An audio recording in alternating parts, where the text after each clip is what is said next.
Welcome back to another video with Havoc the Degen. I'm Havoc the Degen, and chances are if you're here, you are also somewhat of a Degen, or somebody who's just interested in understanding how to make more passive income, if we can really call it passive. But the point I'm getting to is, as a Degen, I'm not a financial advisor. This is not financial advice. I'm going to be talking about a few different projects and what I think separates the winners from the losers. The things that I take into consideration when I'm looking at a project, and the red flags that stop me from going into a project altogether. So with that in mind, this is purely entertainment. Do not take it as financial advice. And always ape responsibly. So today I'm going to be talking about tomb forks. I really have grown to like tomb forks. I've done pretty well on several of them. I'm in multiple of them, and I'm actually starting to lean more towards those than node projects, which for a long time was my favorite thing. But let's talk about some of the advantages that I think are here with these tomb forks. If you get into a Genesis pool, which is where you're able to deposit a blue chip or a stable coin, and you can earn the token, you can essentially get into these projects for free if you do it that way. And when you get in for free, while the APRs are ridiculous, there's a lot of upside. Now, I recently did a video talking about what to look for to avoid rugs and stuff like that, so I'm not going to go into all of that. However, I'll link that video up above, so if you want to check that out, it'll be up above or in the description. But let's say you've found several of these that kind of fit the ones that you're interested in getting into. How am I picking out which ones I actually want to go big on? There's actually 3 things that I look for. Before we dive in, you know what we got to do. If you're not already, do me a favor, hit that subscribe button. We're at 47 subscribers, working our way up to 100 and then higher and then higher. So if you're here, if you enjoy this video, please hit that subscribe button, turn on the notifications if you want to know when the new videos are coming out, and be sure to like this video if you enjoy it. Let's dive in. We're going to start with number 3 and work our way to number 1. That being said, number 3. The team. If I start going through and looking for a new project, obviously I'm looking for renounced, I'm looking for KYC, I'm looking for doxed, different things to help me feel better about the project. But the next thing that I'm looking for is who is on the team. And this doesn't mean that I have to know their names and be able to verify who they are. This simply means if I go into their Discord, is the team or the dev actively involved? Are they answering questions? Are they putting announcements out? Are they keeping the community informed? Or are they the kind of dev who really doesn't have the communication skills they need to make a project succeed? Because there are great developers out there who don't have those communication skills to be able to run a project. They have no problem coding the contract, forking the code, whatever. You can clearly tell I'm not a dev because I don't even know what to say that they know how to do exactly. But the point is that they're very good at their main role. The problem is when they have to do something that is outside of their comfort zone, when they have to communicate what they're working on, when they have to consistently keep the hopes and the morale of the community up. How many times have you seen somebody on a mod team or on a dev team or whatever team in Discord say something about babysitting? They're not here to babysit. I think that's 1000% incorrect. Babysitting is absolutely part of the job. This is not a auto shop where somebody's dropping off their car and they're coming back in a few days when everything's been fixed. This is more of a VC business fund, and people are giving their money to the project and they want to see that it's being looked after. They want to see that they're going to get a return on their money.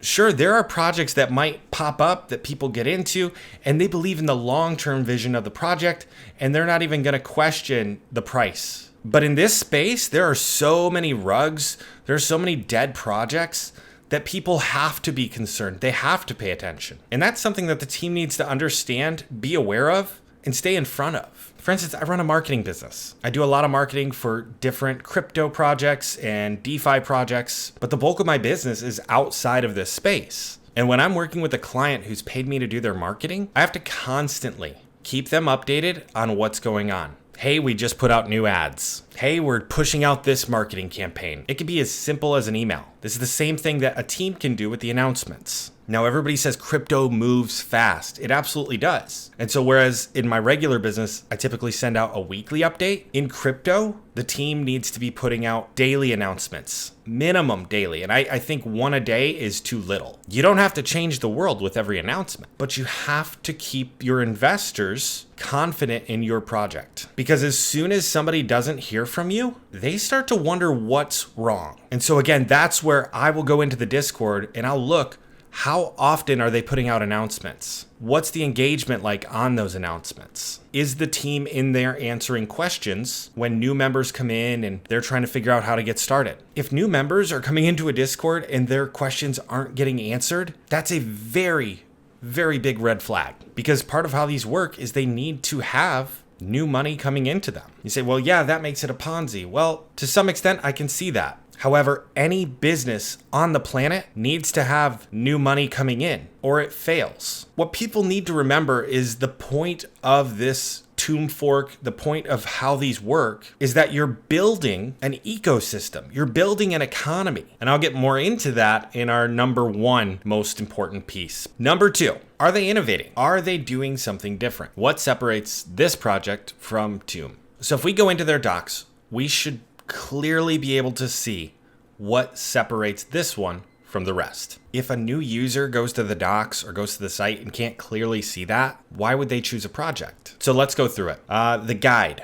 I don't actually see a roadmap here. I don't see a roadmap here. So the guide. What is this stuff? Okay. Decentralized finance. What's that? Okay. So they're educating a little bit, which is good. Okay. So I am in DeFi already. If you go here, it says full documentation coming soon. I mean, think about this. If I'm interested in getting into 2Ohm right now, and I'm already in DeFi, which would make me likely an ideal customer or investor, when I click I'm in DeFi already, their docs are coming soon. Let's go to their chart. Okay, so this project started the 3rd of January. We're approaching April, and our docs say coming soon? Well, let's go to the overview. Let's see what it is. Okay, it's on Phantom. 2Ohm, 3Ohm is a money printer. They're literally referring to it as the golden goose. Okay, they have some AMAs, but I don't see any innovation. I see a lot of hype. I see $7 million in locked value, but I also see 0.16 peg. And now I'm not beating up on 2Ohm. I don't know 2Ohm. I haven't got into this one. Because again, one of the things that I look for is, are they innovating? Are they doing something different? If the entire point of the project is the golden goose, to print money, but what is it printing? Well, it's printing 2 shares. So let's see how that's doing. I mean, at this point, it doesn't seem like it's doing great. But my guess for why it wouldn't be doing great is that the entire value proposition of this project is predicated on it being a money printer. If you had a money printer, what would you do with it? You'd print the money and then you'd cash it out. Well, the problem with that is that doesn't help the protocol. That doesn't help the project. And so it's almost like the values of the project are not aligned with the actual strategy behind making the project work. Again, I could be way off on this, but this is my own opinion. So let's get to the last final one. And this to me is what I think is the most important piece of any tomb fork project that you're going to get into after the other criteria has been met. But if you're still here, do me a favor, please hit that like button, hit the subscribe button, and pause the video for just a second to drop a comment and let me know you were here. All right, perfect, you're back. Thank you so much for doing that. Now, the final thing. We talked about the team, we talked about the innovation. The community is number one. Again, if we go in here and we look at the strategies on what they're giving us here, how we're supposed to use the protocol, I can't be the only one using that strategy. You can't be the only one using that strategy. If that's the case, we just become somebody else's exit liquidity. And so you need to have a strong community that is working together. They're working together to keep it at or above peg. They're working together to invite more people into the project. And they're working together to create the ecosystem that will support this new currency. Again, that's what's being created, is a new currency. And so that's why the innovation is so important, because if there's no innovation, what's the point of the currency? And so if we go into some of these communities, what are we going to see? Are they active, right? If we go to the announcements, when was the last announcement? Well, 3 days ago, 2 days before that, 2 days before that, 1 day, 1 day, 1 day. But the 11th, they did 3 to basically make up because they hadn't done one since the 8th. And again, I'm not in this project, so like, please don't think that I'm trying to just rag on this project or point out what's wrong with it. I'm just pointing out different things that I see on communities that are above peg versus communities that are below peg in projects that I think will be here for the long time. And going below peg is not necessarily a bad thing. Oscillating right around that price point, that's fine. But dipping to 5% of peg or 10% of peg, like that's a little rough. That could signal the end. So if we go in here and we start looking through, what are we seeing? Are we seeing active admins? Are we seeing a community that's helping each other out? We have a mod that was recently active. So mods are answering questions in here. What is the overall consensus of the community atmosphere? Are they excited? Are they here for the long term? Or is everybody just shouting when Lambo? From my brief look at this Discord, it does seem like they have a community that is engaged and active. And that, in my opinion, is probably what's keeping $7 million in total value locked, even though it's at 20% of the peg price. Now, is that enough to make it come back? I don't know. Did it just get hit when Phantom got hit? Or has it consistently been in this range for a long time? Again, you'd have to do some more research, but the community really is key. Let's look at another one that I pulled up that didn't make it. If we go to their announcements, we have announcements right around the time of the Genesis pools. 2, 1 a day, 1 a day, 1 a day, and then gone. So right here on the 28th, there's an audit underway, and somewhere between the 28th and the 4th, everything crashed. But there were no announcements during that time. There was no, hey, we're working on this. There was no communication. So if we go into the main chat, I bet if we go back to like the 28th, we'll see more information in here. Okay, so we're seeing on the 27th, Marty, Degens, remember, we're still in Genesis. Price will shoot up. Just chill and stack Samurai. Is there hype around this project? Just Genesis. Fake rug. Stop selling.